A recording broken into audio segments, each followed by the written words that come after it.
Did you ever see the movie Castaway with Tom Hanks? Well, bits and pieces.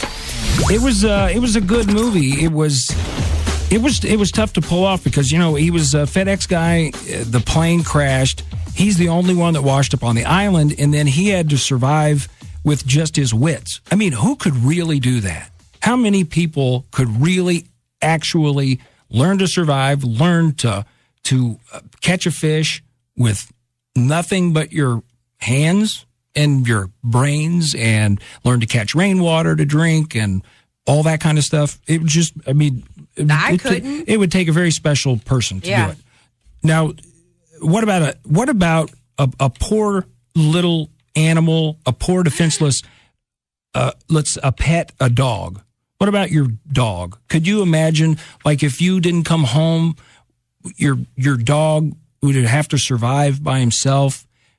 But what if he had to survive without any trash cans to rummage through, he couldn't be a scavenger? Your dog all of a sudden had to become a survivor.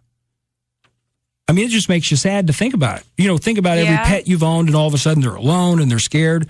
This happened. Some people, they're out in the ocean.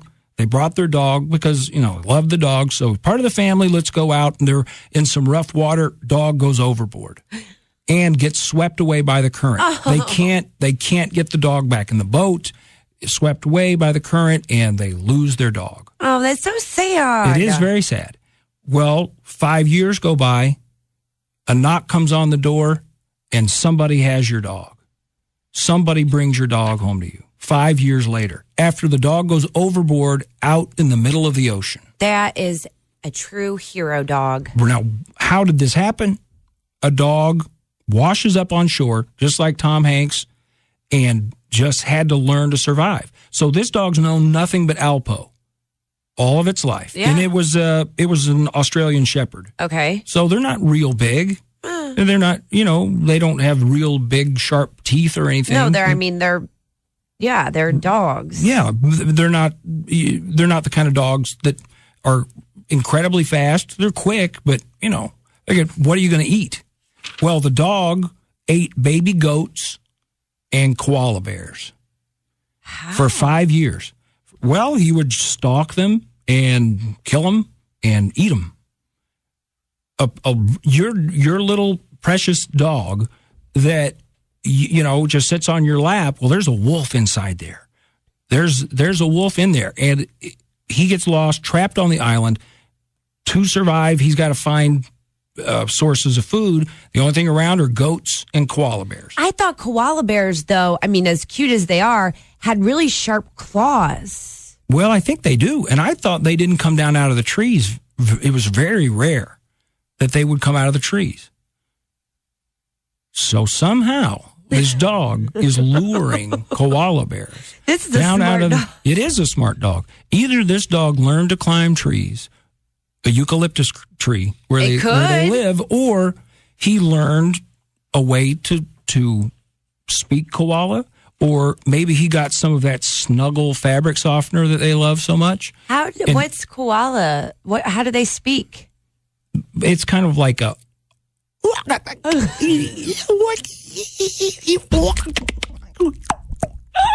It's kind of like that. It's that's an Australian dialect of it. You know, that's where they're native. If you go see the koalas over here at the zoo, it's a little different. It's more like...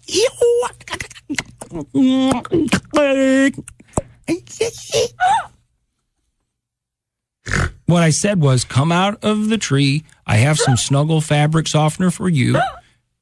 I mean you no harm.